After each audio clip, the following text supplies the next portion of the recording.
So let's pick right up with part two of the chapter 36 lecture.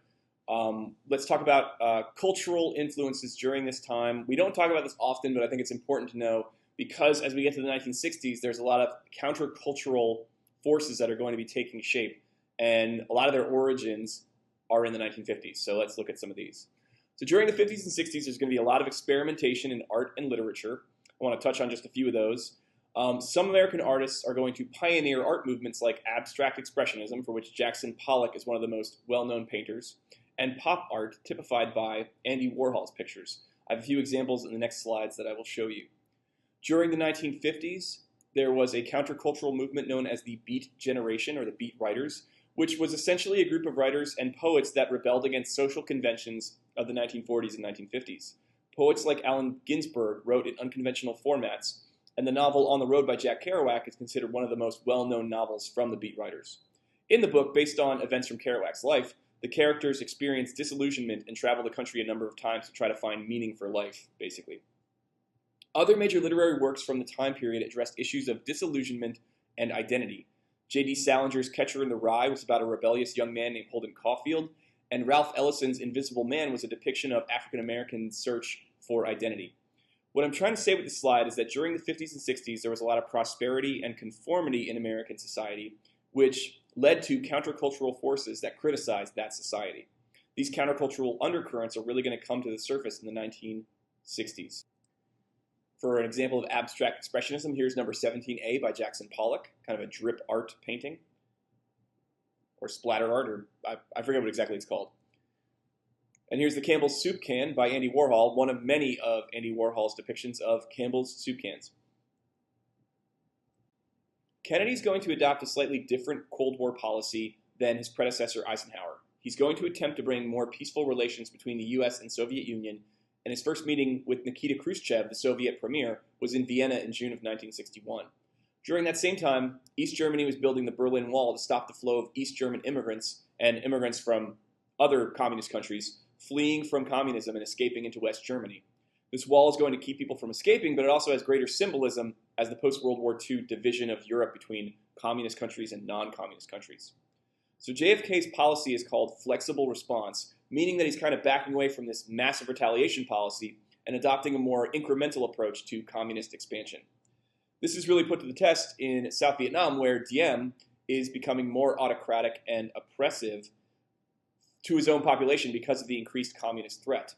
While Kennedy acknowledged the South Vietnamese should be fighting the war themselves, he nevertheless increased the number of U.S. military advisors in Vietnam up to 15,000, right around the time that he was assassinated. Eventually, the South Vietnamese military are going to try to replace Diem, and the United States quietly approves Diem's removal from power. Diem and his brother are going to be killed by the South Vietnamese military in November of 1963. That should actually say November 1963. It's the same month as Kennedy's assassination. I'll fix that later. The biggest crisis in Kennedy's presidency is going to be the Cuban Missile Crisis. But in order to understand that, we need to understand the Bay of Pigs invasion. After the Cuban Revolution, people who opposed Fidel Castro, the communist leader of Cuba, fled the island, and many of them settled in Florida as refugees. The CIA attempted to train these refugees and send them back into Cuba and overthrow Fidel Castro by providing them with arms and training. This plan was started under Eisenhower, and the CIA basically passed this plan on to Kennedy, who ended up approving it. However, the invasion, which was set to take place in the Bay of Pigs in Cuba, ultimately proved unsuccessful when the Allies were captured. Kennedy looked inexperienced and unprepared for the response, and because Fidel Castro just faced an invasion and feels he's about to be overthrown by the United States, he looks to the Soviet Union for assistance, both financially and militarily. 1 year later, in October of 1962, American surveillance planes spotted missile deployment sites on the island of Cuba capable of delivering nuclear weapons to the American mainland. They didn't know if the Cubans possessed nuclear warheads, but they did see the delivery systems in the form of missiles, which was alarming enough. So Kennedy's advisors urged him to make an immediate military strike on these missile sites, which might have provoked the United States into a nuclear war with the Soviets. So during this very tense 13 days in October, Kennedy ordered a blockade of Cuba from any further Soviet ships and started back-channel negotiations between the United States and the Soviet Union. The situation is resolved after the Soviets removed the missiles from Cuba if the United States promised not to invade the island. This is the closest the United States and the Soviet Union come to nuclear war during the entirety of the Cold War, and this is ultimately going to lead to a move towards more friendly relations between the two countries because of the closeness of nuclear war between them. One example is the Red Phone. The Red Phone was installed between Moscow and Washington, D.C. as kind of a hotline where the United States, the president could pick up the phone and be able to talk to the Soviet premier, in the event of a crisis like this. So, there's still enemies, there's still adversaries, but they don't want to annihilate each other, essentially. Kennedy's the youngest president elected, as I mentioned before, and to a lot of people he represented a youth and vitality to the presidency. He had a lot of ambitious goals for the country. The New Frontier wasn't really a set of legislative goals, listed out, but it does represent an ambitious agenda Kennedy brings to Washington. He encouraged service among young Americans, and his inaugural address is famous for the phrase, "Ask not what your country can do for you, ask what you can do for your country." So during Kennedy's administration, the Peace Corps was founded to recruit young volunteers to service at home and abroad. He also proposed the idea for a manned mission to the moon, so Congress approves of billions of dollars of spending for this endeavor. This is not going to be achieved until 1969 when Nixon is president, but the idea of, going to the moon was started and proposed under Kennedy. During Kennedy's administration, he's going to take more steps in securing civil rights than previous presidents. This is going to be prompted by organized protest and constant pressure from civil rights groups. Similar to Eisenhower, Kennedy wasn't really coming out strongly in favor of civil rights at the beginning of his presidency. He is pulled into responses because of these collective actions. So one such event is the Freedom Rides, organized in 1961 by the Congress of Racial Equality. It's basically, when you have white people and people of color on the same bus, which was illegal. There was segregation on interstate travel on bus lines. And then they would go to different places and do sit-ins at segregated bus stops and other public facilities. So taking that sit-in mentality and that practice and kind of moving it all across the South.